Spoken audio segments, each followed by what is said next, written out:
5 years later, an unnecessary epilogue. 5 years later, an unnecessary epilogue. Buck bureaucracy. I think to myself as I stare at the stack of paperwork on my desk. Despite hammering away at it for nearly 2 hours now, it seems no smaller than it was when I started. Hard to believe I once enjoyed doing this kind of thing in my spare time. Spare time. I remember having that a long time ago. Seriously, Buck it right in its stupid hypothetical face. Could this day get any more aggravating? There's a loud crash from the other room, and I beat my face against the surface of the desk just hard enough to feel. Yes. Yes, it can. I slide off of my chair slowly, debating whether or not to take advantage of my wings to get where I'm going more quickly. They're really useful things, now that I'm acclimated to them. Ultimately, I decided to just hoof it, though. I run my foreleg over the heavy bulge in my abdomen that's been slowing me down these days, and can't help but smile. Azalea warned me what a pain it was, and she'd know since she did it last time, but I insisted that it was my turn. Haven't regretted it for a minute since. I take a deep, calming breath, then head for the source of the noise in the other room. Remember, Twilight, you love your child. You love your child. You love your child. That doesn't mean you have to like him all the time, I tell myself, repeating the mantra that saved my son from countless moon banishments over the last 2 years. Pushing open the door to the library's second bedroom, I take in the disaster in front of me. A bookcase, the most durable one we could find for exactly this reason, is laying on the floor where it's toppled over with the arm of an unfortunate teddy bear sticking out from under it. A field of green magic belonging to the culprit in the crib on the other side of the room tugs futilely at it. Leafy, I say to the little green colt, swapping the princess crown for the mommy hat in my mind. What have I told you about being careful with your magic? Bear, he replies as he reaches out through the bars of the crib, straining towards the beloved stuffed animal. I suppose nap time is over. Despite the cleanup I'm looking at in my immediate future, I smile at him. I lift him from the crib and perch him in the familiar spot on my back, flaring my wings to keep him steady. Yes, yes, Bear, I say, and add my magic to his own to lift the shelving off the floor and free the pinned doll underneath. He screws up his face and jerks the bear bit by bit across the floor until he can reach down and snatch it in his hooves, squeezing it against his chest. You did it, Leafy! Great job! I say to him, doing nothing to hide my pride as I nuzzle his cheek. I'm rewarded with a hug of my own, even harder than the one he gave to Bear, and it nearly brings tears of joy to my eyes. Although the way he's gripping my face in his forelegs is more than a little awkward. Now that Leafy is fully and properly awake, the window of opportunity to handle all my princess paperwork has been closed. I'm more than okay with that. Most of it is just annoying busy work, with a single big exception, the letters. I hadn't ever realized how much fan mail a princess gets, other than the letters I sent as Celestia's student, of course, but I make the time to read every single one even if I can't always reply. They remind me that what I do has the power to really change ponies' lives, which is easy to forget when you're just staring at columns of figures all day.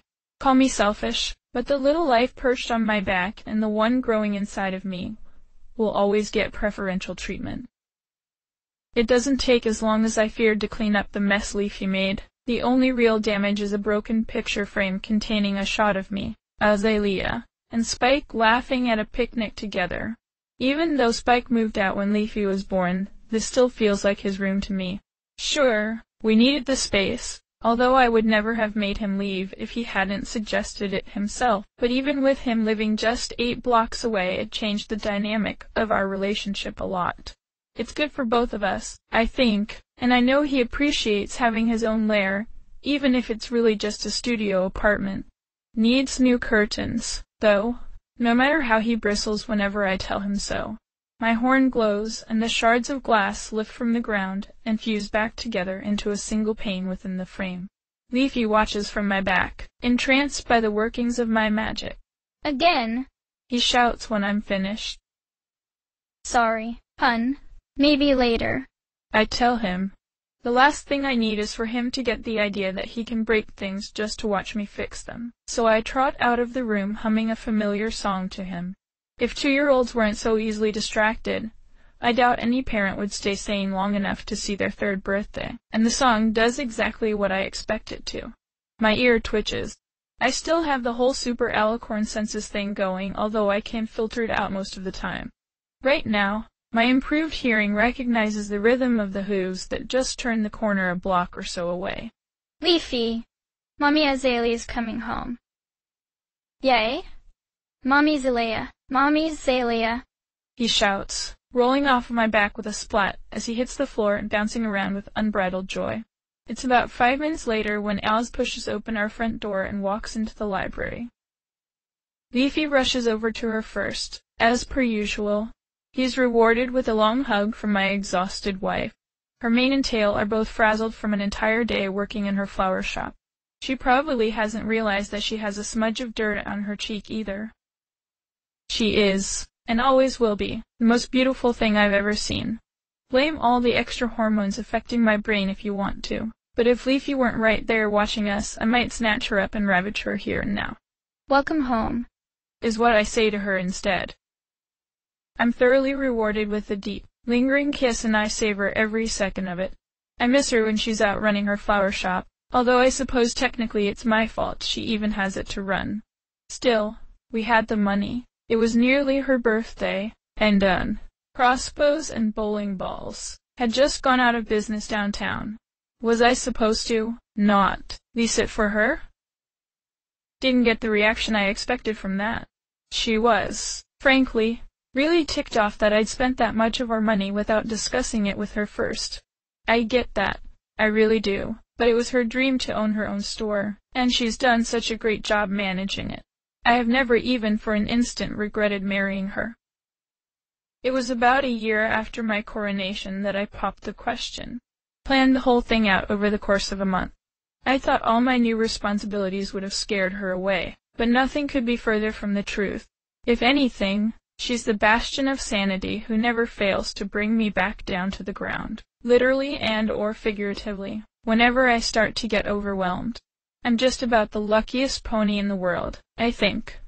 Even if I was shaking so badly that I botched the proposal by dropping the ring over the side of the boat I proposed on, and dove in, unthinking, after it. Never did find it. Not that it mattered in the end. Once I swam to shore, Azalea let me know that her answer was yes anyway, and she had all kind of ways to warm me up again. When even Cloudy and Kiki settled into long-term relationships, I knew it was time for me to do the same. Nice of them to be 2 of Azalea's bridesmaids, too, even if they did spend most of the reception hitting on my brother, much to his discomfort and Cadence's amusement. That's one of the few details about the wedding I actually remember. Most of it's just a nervous blur in my head. I, of course, didn't have to think for even a second before I chose the 5 ponies I wanted by my side for the ceremony. Although there was a bit of a spat when we realized that my wedding would originally fall on the same weekend as Applejack and Rainbow Dashes before I rescheduled it. Celestia officiated, and it was everything I always dreamed it would be. Thanks, Twilight, says Azalea as she breaks the kiss and leans against me for the support I'll never stop giving her. I needed that. Long day. Bear, shouts Leafy again, and shoves the stuffed animal towards her. How could I forget? She wraps Bear up in one of her wings and kisses him too with a subtle roll of her eyes. I only smirk.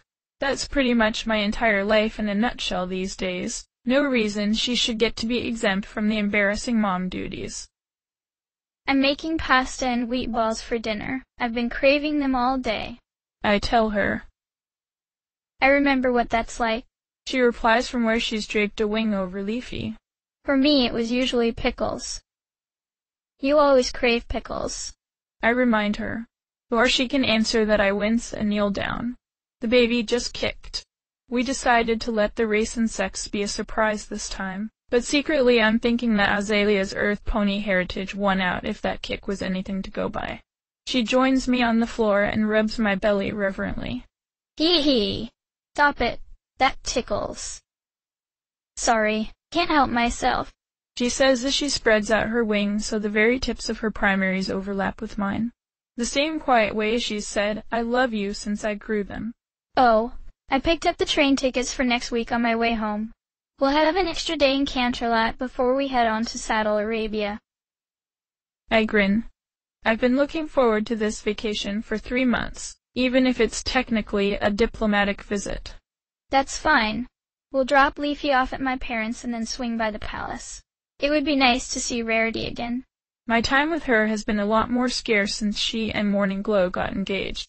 The decision to move her boutique to the big city surprised no pony, and even though she played off her choice to live in the palace as an act of selfishness on her part, having an extra pair of hooves, there makes a lot of sense as Star Swirl gets older. He's slowing down just enough to be noticeable, although he's too stubborn to die for at least a few more decades. That sort of responsibility would have fallen to Shooting Star, except about 1.5 years after she got here, Rary, annoyed Luna from her original timeline, showed up to take her back. She still visits, and she's grown into quite the magic user herself. Not surprising, given who her parents are. I hadn't realized that her timeline moves faster than ours, or at least she pops back and forth between them at something other than a 1-to-1 interval. Last time I saw her, she was older than me. I finish making dinner for the 3 of us, and we sit down to eat. It's looking like a late night of wrapping up the forms I didn't finish earlier, but the family dinner is inviolable. Or almost inviolable, as the tail end of it is interrupted by somebody knocking at the door. I glance out the window. It's already after nightfall, and the library is closed. Who would that be at this hour? Azalea begins clearing the dirty dishes as I head for the door to investigate. When I open the door, the pony standing there is too excited to wait for an invitation and immediately walks in past me, a familiar ancient text carried in her magic. Princess Luna? I ask. We've been swapping letters about the odd book she found in one of her bedroom drawers, where it had apparently been forgotten since before her banishment. Twilight, she cries out in excitement. We have been fools this entire time. Argent map is an anagram for the word pentagram. I smack my forehead with a hoof. Of course. It's so obvious. Wouldn't that mean? Precisely. And so the translation would be. Exactly. Really, though? With an enchanted spatula. It is the only rational explanation. Concludes Luna. Azalea, I have to. No adventures. She calls back from the kitchen before I can even get the words out. No quests, no journeys, no epic undertakings. You promised me after the thing with the pearl inside of the giant fish. But Aza, I tried deploying the royal Canterlot wine, but alas, she long ago built up an immunity. I hope and pray every single day that Leafy never inherits that particular ability. But, enchanted spatula. We have to do something, or the cultists will cross-pollinate with the mutant porcupines. She appears in the doorway to the kitchen, a scowl across her face. Twilight, I don't know if you've noticed at any point in the last 7 months, but you are quite pregnant. You aren't going into any ancient ruins, you're going on a vacation. It's inside a volcano. Actually, says Luna. She at least has the good graces to look sheepish. No volcanoes. What's more important to you, recovering an ancient artifact or spending time with me? I open my mouth to reply that it's clearly the artifact, but at the last second I catch on to the fact that this is one of those questions. Sorry, Luna, I mutter. I can't go. She looks back and forth between the 2 of us. For a second I think she's going to try playing the princess card, which I know from experience never works. Instead, she just nods. Fear not. Tia and I will handle it ourselves. You enjoy your time off. Yeah, I guess. I say, dejected as Luna leaves as quickly as she arrived. I mope around the library for a bit longer before it's time to put Leafy in bed for the night. Despite the nap earlier, he falls asleep quickly after a bedtime story and a lullaby, leaving Azalea and me the only ponies awake. While I'm intent on stewing for the rest of the evening with a book, Azalea has other ideas and sits down next to me so she can rub my back. Hey, are you mad at me? No. I say, which is a blatant lie. Maybe a little. I know you're a little disappointed you couldn't go after the, magic whisk? Spatula. I correct her. Right, the spatula. But it's not just you and me these days. You can't just run off on the spur of the moment without thinking about what's at stake. She says. I don't reply right away, but I do shift on the couch so I'm laying on my side. Azealia rests her head with an ear against my bulge and closes her eyes. I'm not mad at her anymore. It's fine. We're gonna have a great time in Saddle Arabia. I say, and I smile at her, closing my eyes too. You're the best adventure I could ever wish for. Author's notes. The Legend of the Enchanted Spatula, for those who are curious. Don't get your hopes up. End of chapter.